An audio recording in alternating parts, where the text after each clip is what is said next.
Hey, it's Mark with Renters Warehouse. Hope you're doing good today. Don't mind the mess behind me. Just another of the many projects that we seem to have going on at any given time. Anyway, I've gotten a lot of questions over the last couple of weeks about rate of return. How much should I pay for a residential rental property? How do I know it's a good deal?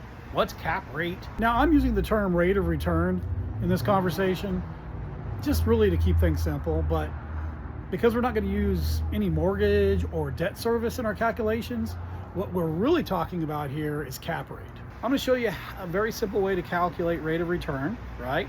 And how you can use that rate to figure out exactly how much you should pay for the property. But just remember that there are lots more and probably better and more detailed ways of analyzing a property before you decide how much you want to offer.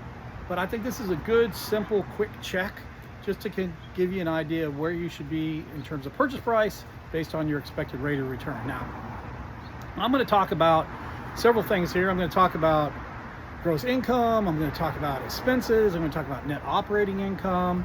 And we're going to talk about your desired rate of return and what all that looks like when you put it all together. I've got my handy dandy pad. So what I'm going to do is I'm going to do my calculations and I'll drop in close-ups from this so you'll be able to see what I'm doing. And hopefully this will be helpful. And I think the easiest way to make this simple is to just use an actual example. So let's go if you're ready. All right, so first, let's say that we're looking to buy a residential rental property that happens to be a quadplex, which I love. I love 2, 3s, and 4s. So let's say you're looking at a quadplex. How many doors does a quadplex have? How many units?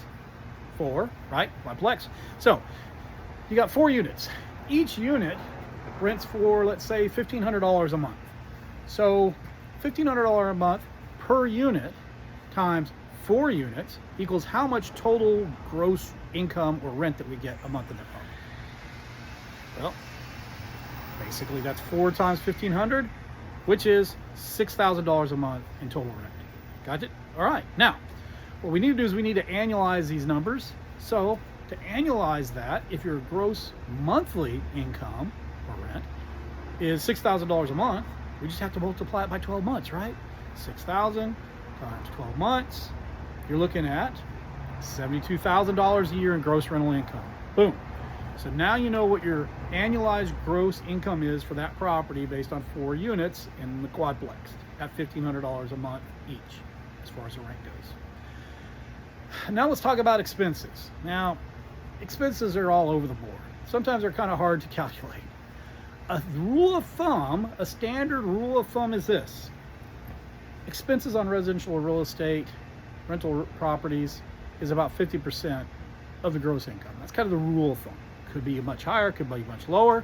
And remember that 50% number, that's based on not including any debt service you might have on that property, i.e. a mortgage. So that, of course, is going to drive your expenses up higher if you do have a mortgage on this property. So we're not going to talk about debt service in this example. We're just going to use the 50% expense rule, not including the mortgage, to come up with this calculation. So all you have to do is you take your gross income annualized, which was what? Right? $72,000 a year. And you multiply that times 50%.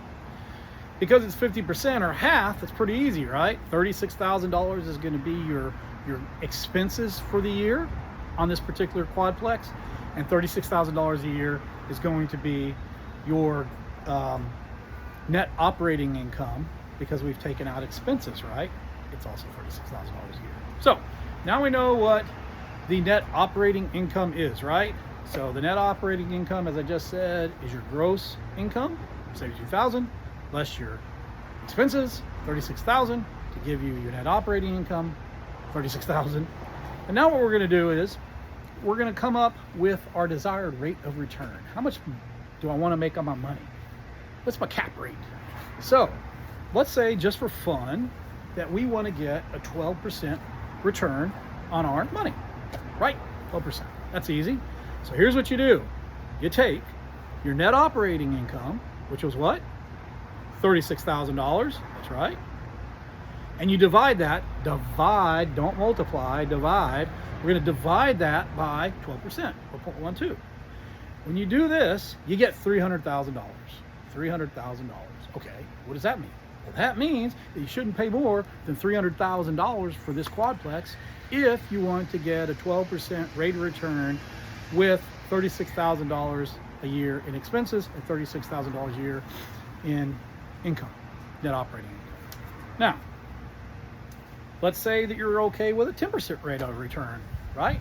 Hey, nothing wrong with 10%. A lot of people like 10%. So what you do is the exact same thing. You're going to multiply, you're going to take your net operating income, which again is $36,000, right? But now you're going to divide it by 10%, 0.1. Dividing by 10% equals $360,000. So if you're comfortable with a 10% rate of return, you can pay up to $360,000 for this property. So as you notice, and it's just math, the lower your desired rate of return, the more you're going to be able to pay for the rental property. However, if you do this calculation based on what the buyer's asking for, or you're stuck at a number and you're at 3 or 4%, you may want to walk away if they're not willing to come down any longer, right? Good little hard and fast way to analyze your purchase price using rate of return, gross income, and expenses. So, as I said at the beginning of the video, there's lots of other ways, probably better ways to analyze a residential rental property for purchase. I've got other videos, like I said, that go into much more detail. We've got some hard and fast rules that we use. I even have a yield calculating spreadsheet that gives you everything you need to know, probably more than you want to know. But I hope that this gives you just a quick sanity check, right? Before you even schedule a showing to go look at a house to purchase, because if their expectations are way up here and your rate of return expectations up here, it may not even be a fit based on what they're looking to get for the property. So, hey, if you want any help on doing any deal analysis, help on running numbers, again, check out my other videos. They're there. Throw something in the comment section as well, the comment section. And anyway, I always want to help you out. I wish you well on your real estate investing journey, and I'm Mark, and I'm out. Thanks for watching, everyone. We really hope you enjoyed the video. If you did, please hit the like button and subscribe below.